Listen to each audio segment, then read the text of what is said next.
YouTube family, आप लोग कैसे हैं दोस्तों। आशा करते बहुत अच्छे होंगे। आप सभी लोगों का मोस्ट वेलकम है हमारे न्यू ब्लॉग में। प्लीज़ चैनल को सब्सक्राइब एंड लाइक शेयर कर दीजिएगा और कमेंट करके बताइएगा कि आप सभी लोगों को हमारा आज का वीडियो कैसा लगा। दोस्तों आज जैसे कि आप लोगों को पता है कि आज मैं काफ़ी डिस्टर्ब सिर्फ इसलिए थी क्योंकि देवांश की तबीयत ख़राब थी।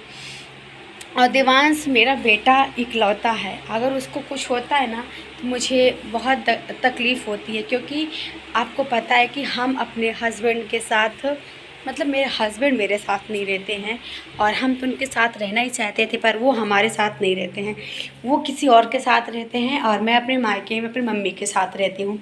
तो दोस्तों हमारी परिस्थितियाँ बहुत ज़्यादा ख़राब है और हमें सपोर्ट करने वाला कोई भी इंसान नहीं है, इसीलिए हम यूट्यूब पर वीडियोस बनाते हैं और अपने बच्चे का देखभाल करते हैं और बाकी घर का काम करते हैं। लाइफ में हम भी बहुत खुश रहते थे, हम भी पढ़ते लिखते थे, हमने बीए फर्स्ट ईयर तक पढ़ाई भी की है। हालांकि और पढ़ाई मेरी बीए का 3 साल का कोर्स होता है, BA second year, first year, second year, third year, तो मेरा फर्स्ट ही पूरा हो पाया था क्योंकि आई थिंक मेरी शादी हो चुकी थी।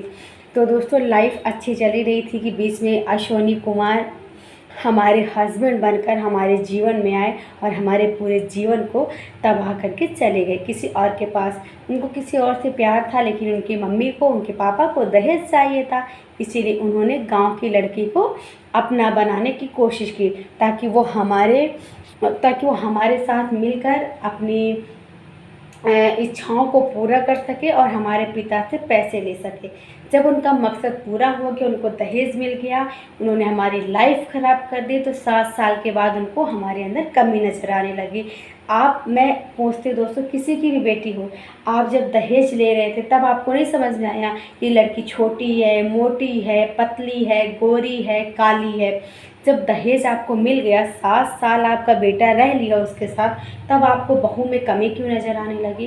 क्योंकि आप लोग दहेज के लोभी थे ना, इसलिए आपको कमी नज़र आने लगी। वरना किसी के परिवार में भी एक बच्चा होने के बाद कोई भी हस्बैंड अपनी वाइफ को नहीं छोड़ता है। मेरे हस्बैंड का बाहर किसी और के साथ भी रिलेशन था, ये हमसे मतलब कहते हैं पर्दा के पीछे था, सामने कुछ और था, पीछे कुछ और था। तो लाइफ में आई थिंक यही हुआ दोस्तों हमारे, इसी वजह से हम अपने मायके में रहने लगे। और आज हमारा देवांश तबीयत उसकी ख़राब है, पेट में पता नहीं उसको दर्द क्यों हो रहा है, इसी वजह से थोड़ा डिस्टर्ब थे। बस यही कहना चाहते हैं, लाइफ में आप उस इंसान के साथ अपनी लाइफ बिताइएगा जो इंसान आपका कदर कर सके, जो इंसान आपका वैल्यू करे। उस इंसान के साथ कभी मत रहिएगा जो आपका ना कदर कर सके, ना आपके माता पिता का कदर कर सके, ना उसको बोलने का अकल है, ना कुछ जीवन में लाइफ में आगे बढ़ने का अकल है। कोई भी इंसान अगर शादी करता है तो बहुत देख समझ के करता है, पर उन्होंने देखा भी था और समझा भी था। जब उनका मकसद पूरा हो गया, दहेज उनको मिल गया, उनको उनके हिसाब से शादी हो गई, दहेज मिला, उनके बेटों को उनके हिसाब से लड़की मिल गई। तो आई थिंक गांव की लड़की हूँ तो मैं आवाज़ नहीं उठा सकती, मैं उनके खिलाफ़ कुछ कर नहीं सकती, इसीलिए उन्होंने हमें हमारे मायके छोड़ दिया। हमारे मायके भी नहीं छोड़ा, हमें घर से बाहर निकाला। मैं स्वयं चलकर अपने पैरों से दिल्ली का सफ़र अपने बच्चे के साथ अकेले की थी, ना किसी का सहारा था, ना आगे ना पीछे। बस ये था कि बस आंखों में आंसू था और हाथ में एक बैग था, और अपने बच्चे के साथ अपने मायके आ गई। लाइफ में बहुत सारी प्रॉब्लम आई, बहुत हस्बैंड वाइफ भी देखे, लेकिन ना अपने जैसे हस्बैंड देखा कभी, ना मतलब ससुराल देखा जैसे मेरी थी। ससुराल भी बहुत देखा है दोस्तों, लेकिन अपने ससुराल जैसे कभी ना ससुराल देखा, ना हस्बैंड देखा। ना फ़र्क पड़ता है उनको, ना किसी चीज़ की शर्म है।